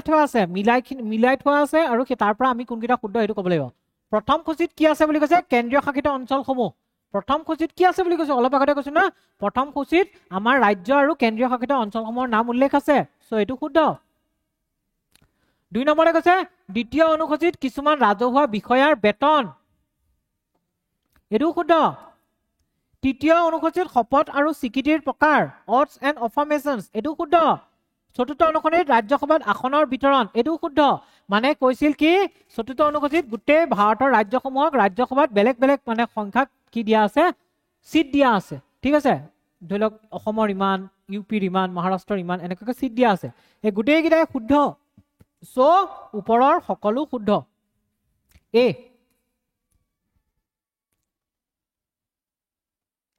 হৈছে তাৰ পিছত যে ভাৰতীয় সংবিধানৰ নৱম অনুসূচীৰ ক্ষেত্ৰত তলৰ কোনটো সঁচা এতিয়া নৱম অনুসূচী মানে 9th শেডিউলৰ কথা কোৱা গৈছে 9th শেডিউলখন কেতিয়া ফাৰ্স্ট 1951ত আনিছিল ন ইয়াক অনুসূচীখন বনাইছিলে এতিয়া চাওক ই ৰাজ্যিক জৰুৰীকালীন অৱস্থাৰ ক্ষেত্ৰত ৰাষ্ট্ৰপতিৰ ক্ষমতাৰ সৈতে কাম কৰে হে ইমাৰ্জেন্সি সময়ত না ইমাৰ্জেন্সি সময়ত নকৰে তো এটো ভুল কোনটো সঁচা কৰিছে ই আইনসমূহ ন্যায়িক পুনৰ নিৰীক্ষণৰ পৰা ৰেহাই অনুমতি দিয়ে ইয়াত ভাৰতৰ কেন্দ্ৰীয় শাসিত অঞ্চলসমূহৰ এখন তালিকা আছে না ইয়াত সংবিধান সংশোধনৰ পদ্ধতিৰ বিষয়ে আলোচনা আছে না এটো শুদ্ধ মানে কি কৰে কিছুমান আইনক মাটিৰ সংক্ৰান্তত জড়িত কিছুমান আইনক কি কৰে না মানে মাটিৰ সংক্ৰান্ত বুলিয়ে নহয় কিছুমান আইনক কি কৰে ইয়াত যিবিলাক আইন ভৰোৱা যায় সেইবিলাকক জুডিচিয়েল ৰিভিউৰ পৰা বচাই ৰাখে সো আমাৰ শুদ্ধ উত্তৰটো কোনটো বি হৈছে সহজ আছিল নে তাৰ পিছত আছে ভাৰতীয় সংবিধানৰ কোনটো অনুসূচীত কেন্দ্ৰ আৰু ৰাজ্যসমূহৰ মাজত ক্ষমতা আৰু দায়িত্বৰ বিতৰণ কথা আছে কেন্দ্ৰ আৰু ৰাজ্যসমূহৰ মাজত ক্ষমতা আৰু দায়িত্ব মই যে কৈছিলো ভাৰতৰ যেটো ষ্ট্ৰাকচাৰ যদিও তাত সংঘ বুলি লিখা আছে কিন্তু ভাৰতৰ যেটো ষ্ট্ৰাকচাৰ এটো ফেডাৰেল মানে কোৱাসি ফেডাৰেল বুলি কয় অৰ্ধ যুক্তৰাষ্ট্ৰৰ নিচিনা আপোনাৰ ভাৰতৰ যেটো গঠন হয় কিহৰ কাৰণে কাৰণ ভাৰতৰ যিবিলাক আইন প্ৰণয়ন কৰিব পৰা বিষয় আছে এই বিষয়সমূহৰ ভাগ বিতৰণ কৰা গৈছে কিছুমান আপোনাৰ কেন্দ্ৰৰ মানে চেন্ট্ৰেল গভৰ্ণমেন্টৰ বা আপোনাৰ কেন্দ্ৰ চৰকাৰৰ ভিতৰত ৰখা আন্ডাৰত ৰখা গৈছে তলত ৰখা গৈছে আৰু কিছুমান ৰাজ্য চৰকাৰ তলত ৰখা গৈছে আৰু কিছুমান দুইখনে বনাব পৰাকে ৰখা গৈছে আৰু সেই লিষ্টসমূহ যি তাক আমি ইউনিয়ন লিষ্ট ষ্টেট লিষ্ট আৰু কনকাৰেন্ট লিষ্ট বুলি কওঁ সেই লিষ্টসমূহ ক'ত আছে প্ৰথম সূচীত কি আছিলে ৰাজ্য আৰু কেন্দ্ৰীয় শাসিত অঞ্চলসমূহৰ নাম আছিলে অষ্টম সূচীত 22টা যে ল্যাঙ্গুৱেজ আছিলে ভাষা আছিলে শেডিউল ল্যাঙ্গুৱেজ হেকিটা আছে দশম অনুসূচীত আমাৰ এন্টি ডিফেকশন ল দল ত্যাগ আইন হেতু আছে আৰু সপ্তম অনুসূচীত কি আছিলে ক্ষমতা আৰু দায়িত্বৰ বিতৰণৰ কথা আছে খ বি 7th শেডিউল এইকেইটা একদম কুৱেশ্যন আনিছো ইজি, মানে এইকেইটা এডিআৰি টাইপ কুৱেশ্যন। কেতিয়াবা মানে কি কৰে, কেতিয়াবা মানে টান কুৱেশ্যনৰ মাজত ল'ৰা ছোৱালীক অকণ ভাল হৈ বুলাবৰ কাৰণে এনেকুৱা সহজ কুৱেশ্যন এটা দুটাও দি দিয়া যায়, ঠিক আছে। মানে পৰীক্ষাত তেনেকৈ কৰে, তেতিয়া আপোনালোকৰ মনটো ভাল লাগিব, বা এইটো পাৰিম, মনটো ভাল লাগিব, পিছত গৈ পেলাই এইটো কি আহিলে এনেকুৱা লাগিব, হয় নাই? এতিয়া চাওক, দশম অনুসূচী দল ত্যাগ বিৰোধী আইনৰ ক্ষেত্ৰত তলৰ কোনটো সঁচা নহয়। ইয়াত আকৌ সঁচা নহয় বুলি সুধিছে। যেতিয়া কুৱেশ্যনবোৰ পঢ়িব ন, তেতিয়া এটা বস্তু চাব যে কুৱেশ্যনৰ সঁচা সুধিছে নে সঁচা নহয় সুধিছে, কাৰেক্ট সুধিছে নে ইনকাৰেক্ট সুধিছে, ঠিক আছে। কাৰেক্ট সুধিছে নে ইনকাৰেক্ট সুধিছে, সেই বস্তু ভালকে মন দি ল'ব, নহ'লে কেতিয়াবা ভুল হৈ যায়, খেলি মেলি হৈ যায়। এতিয়া কৈছে 1985 চনত 52তম সংশোধনী আইনৰ দ্বাৰা ইয়াক যোগ কৰা হৈছিল। য়েছ, দিছ ইজ কাৰেক্ট। 1985 চনত 52তম সংশোধনীৰ দ্বাৰা কি কৰা গৈছিল, এণ্টি ডিফেকশ্যন লমা দল ত্যাগ আইন গ্ৰহণ কৰা হৈছিলে, এইটো শুদ্ধ। 2 নম্বৰ কৈছে ইয়াত নিজৰ ৰাজনৈতিক দলৰ পৰা দল ত্যাগ কৰা সদস্যসকলক অযোগ্য ঘোষণা কৰাৰ ব্যৱস্থা আছে। যেতিয়া আমি এণ্টি ডিফেকশ্যন ল পঢ়িম তেতিয়া আমি গম পাম যে কিছুমান ব্যক্তিয়ে কি কৰে, ধৰি লওক আপুনি এটা কোনোবা এটা ধৰি লওক ৰাজনৈতিক পাৰ্টিৰ পৰা টিকেট লৈ পেলাই তেওঁলোকে ইলেকশ্যন খেলি পেলাই তেওঁলোকে জিকাৰ পিছত তাত গৈ পেলাই তেওঁলোকে সেই ৰাজনৈতিক পাৰ্টিটো ত্যাগ কৰি বেলেগ ৰাজনৈতিক পাৰ্টিলৈ গুচি যায়। তেনেকুৱা বহুত ক্ষেত্ৰত হোৱা দেখা যায়, আৰু সেইবিলাক উদাহৰণ আমাৰ অসমতো আপোনালোকে ভালকে চালে গম পাব। আৰু এনেকুৱা যদি হৈ যায় তেতিয়া সেই ব্যক্তিজনক কি কৰা হয়, দল ত্যাগৰ কাৰণে তেওঁক সেই সদনৰ সদস্যতাৰ পৰা আঁতৰাই দিয়া হয়, ঠিক আছে। চ' এইটো শুদ্ধ। ই সংসদ আৰু ৰাজ্যিক বিধানমণ্ডল দুয়োটাতে প্ৰযোজ্য। য়েছ, এণ্টি ডিফেকশ্যন ল পাৰ্লিয়ামেণ্টৰ কাৰণেও খাটে, আমাৰ বিধানসভাৰ কাৰণেও খাটে, শুদ্ধ। ই কোনো পৰিণাম নোহোৱাকৈ এজন সদস্যক দল ত্যাগ কৰিবলৈ অনুমতি দিয়ে। ইয়াত কৈছে যে ই অনুমতি দিয়ে যে যোৱা, you can go, you are free to go, তুমি যোৱা, তুমি যাব পাৰা, দল ত্যাগ কৰিব পাৰা, বেলেগত যাব পাৰা, হয় জানো? দল ত্যাগৰ এগেইনষ্টত যিটো আয়া ৰাম গয়া ৰাম বুলি কনচেপ্ট আছে, ইয়াত দল ত্যাগৰ এগেইনষ্টত বিৰুদ্ধে এখন আনিছিল। চ' ই আকৌ অনুমতি কেনেকৈ দিব? চ' এইটো ভুল, আমাক সঁচা নহয় সুধিছিল। চ' এনচাৰটো ঘ ডি হৈছে। শেষ নেকি? ইমানেই আছিল নেকি? 1.5 ঘণ্টামান হ'ল নে? যি নহওক, কেনেকুৱা লাগিল? মজা লাগিল নে নে ইমান ভাল নালাগিল, নে আপুনি এটা দুটা মিষ্টেক কৰিছে মই এইটো কাৰণে বেয়া পাইছো, তেনেকৈ ক'ব। কি ক'ব? কমেণ্ট যিয়ে দিয়ে, you are free to comment. Okay, I am open to any criticism. So' আপোনালোকে মোক ক্ৰিটিচাইজ কৰিব পাৰে যদি কিবা ভুল দেখে, কাৰণ ক্ৰিটিচাইজ কৰা মানে কি, আপোনালোকে মোক ভাল পায়, মোৰ ভুলটো আঙুলিয়ে দেখুৱায় যে আপুনি এইটো ভুল কৰিছে, আৰু যোনে ভুলটো আঙুলিয়ে নেদেখুৱায় মানে কি হয়, তেওঁলোকে মনে মনে চাই থাকে যে okay, let him do another mistake, then we'll tell, ঠিক আছে। এতিয়া ইয়াত কি হয় যে ইয়াত হৈ যায় কেতিয়াবা এটা দুটা, সেইকাৰণে আপোনালোকে মই ভাবোঁ যে সিমানখিনি আপোনালোকে মানে হেৰি কৰি ল'ব, কাৰণ মই লগে লগে কাৰেক্টটো কৰি দিছোঁ আৰু মই বস্তুখিনি এক্সপ্লেইন কৰিছোঁ। এতিয়া মোক এইটো কথা ক'ব লাগে যে ভাল লাগিছেনে এনেকৈ প্ৰিপেৰেশ্যন কৰি, এনেকৈ ভাল লাগিছেনে বস্তুখিনি বুজি পেলাই পঢ়িব? এনেকৈ লাগিব। APSC যদি পাছ কৰিব ইচ্ছা আছে এনেকৈ পঢ়িব লাগিব। প্ৰথম পঢ়িব লাগিব, তাৰপিছত MCQ কৰিব লাগিব, তেতিয়াহে হ'বগৈ, নহ'লে নহ'ব, হয়নে? চ' এতিয়া নেক্সট আকৌ আমি লগ পাম সন্ধিয়াৰ ছেশ্যনত। ধৰক আজি মোৰ হয়তো আজি ইউটিউবৰ কাৰণে ফ্ৰী কোৰ্চৰ কাৰণে মোৰ আজি শেষ, মানে এতিয়া নেক্সট দীপশিকা বাইদেউ আহিব, দীপশিকা মেম আহিব, তেখেতে আপোনালোকক জিঅ'গ্ৰাফী পঢ়াব, জিঅ'গ্ৰাফী এণ্ড এনভাইৰনমেণ্ট, কাৰণ জিঅ'গ্ৰাফী কুৱেশ্যন আজিকালি বহুত আহে, সেইটো কাৰণে এইটো পঢ়িব লাগিব, মেমে পঢ়াব। তো আপোনালোকক ইউটিউবত ফ্ৰীকৈ, মানে যিটো আমাৰ 14 দিনীয়া ফ্ৰী কোৰ্চ চলি আছিল। চ' আপোনালোকে যদি মোক আকৌ লগ পাব বিচাৰে, আকৌ মই পঢ়ুৱাই থকাটো বিচাৰে, বা মোৰ পৰা যদি পলিটি পঢ়িব বিচাৰে, বা মই আপোনালোকক ছায়েন্স এণ্ড টেকো পঢ়াব পাৰোঁ, বা বেলেগ বিষয়েও পঢ়াব পাৰোঁ, চ' সেইটো সময়ত ডিচাইড কৰিম, নিৰ্ধাৰণ সময়ত বাছি চাম কি কৰোঁ। চ' যদি আপোনালোকে মোৰ পৰা পঢ়িব বিচাৰে তেতিয়াহ'লে এই নাম্বাৰটোত ফোন কৰি আমাৰ যিটো ক্ৰেছ কোৰ্চ আছে ক্ৰেছ কোৰ্চো জইন কৰিব পাৰে। আৰু যিসকল অসমীয়া মাধ্যমৰ ষ্টুডেণ্টছ আছে, ছাত্ৰ ছাত্ৰী, তেওঁলোকে যদি নতুনকৈ মানে ইয়াৰ কাৰণে প্ৰস্তুতি কৰিব বিচাৰে তেতিয়াহ'লে আমাৰ ফাউণ্ডেশ্যন কোৰ্চ জানুৱাৰীৰ পৰা আৰম্ভ হ'ব। ফাউণ্ডেশ্যন কোৰ্চ জইন কৰিবৰ কাৰণে এই নাম্বাৰটোত ফোন কৰি ইনফৰ্মেশ্যন ল'ব পাৰে, ঠিক আছে। আৰু মই আছোঁ কাৰণ মোৰ এটা কথা মন কৰিব, মই কেতিয়াও দায়িত্ব লৈ পেলাই পলোৱা মানুহ নহয়, যে মই দায়িত্ব ললো তাৰপিছত মই পলাই গুচি গলো, নিজৰ স্বাৰ্থ চাই পেলাই তেনেকে পলোৱা মানুহ নহয়। চ' মই আছো, যদি মই এতিয়া আপোনালোকৰ কৈছো ন মই আপোনালোকৰ লগত থাকি পেলাই হেল্প কৰি দিম বুলি, মই সদায় হেল্প কৰি যাম। আৰু মইতো ইয়াত সদায় আছো, এনেকুৱা নহয় যে মই ইয়াত নাথাকিব পাৰো, নো। ইমোচনেলি বহুত বেছি কানেক্ট হয় মই। চ' মই কেতিয়াও মানে ইয়াৰ পৰা আঁতৰাটো ভাবিবই নোৱাৰো। চ' মই ইয়াত সদায় আছো।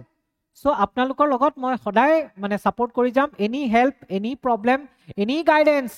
যেতিয়াই লাগে মই প্ৰভাইড কৰি যাম, যিমান পাৰো হেল্প কৰি যাম, যাতে মই যিখিনি ফেচ কৰিছিলো সেইখিনি আপোনালোকে ফেচ কৰিব লগা নহয়, হয়নে? চ' ইমানখিনিয়ে ক'ব লগা আছিল। চ' আপোনালোকে ভালকে পঢ়ি থাকক। মোৰ অলপ চকুৰ প্ৰব্লেম হৈ আছে, চকুটো এইটো এনেকে পাতি মাৰি থকা যায়, মানে স্ক্ৰীন চাওঁতে চাওঁতে ইন টাইম। চ' ইমানখিনিয়ে ক'ব লগা আছিল। নেক্সট আমি আকৌ লগ পাম, তেতিয়ালৈকে আপোনালোকে ভালকৈ পঢ়ি থাকক। আৰু কাইলৈ টেষ্ট আছে, আমাৰ এপত গ'লে হয়তো টেষ্টটো দিব পাৰিব। আপোনালোকে এই নম্বৰটোত ফোন কৰিলে সবিশেষ গম পাই যাব, ঠিক আছে? টেষ্টবোৰ দিয়ক, যিমান টেষ্ট দিব সিমান আপোনাৰ কাৰেক্ট হ'ব। আপোনালোকে এনেকৈ নাভাবে যে পলিটিকে কিমান পঢ়ি থাকিম না, এনেকৈ ভাবক যে পলিটিৰ যিকেইটা কুৱেশ্যন আহিব এটা ভুল নহয়, ছায়েন্সৰ যিকেইটা কুৱেশ্যন আহিব এটাও ভুল নহয়, বা জিঅ'গ্ৰাফিৰ যিকেইটা কুৱেশ্যন আহিব এটাও ভুল নহয়। তেনেকৈ যদি যায় নহয়, তেতিয়া আপোনাৰ দেখোন এক্সামে ক্লিয়াৰ হৈ গ'ল, হয়নে? আপুনি গমেই নাপাব কেতিয়া আপুনি ACS বা APS হৈ গ'ল। চ' তেনেকৈ প্ৰিপেয়াৰ কৰক। চ' আজিলৈ আহোঁ, ধন্যবাদ।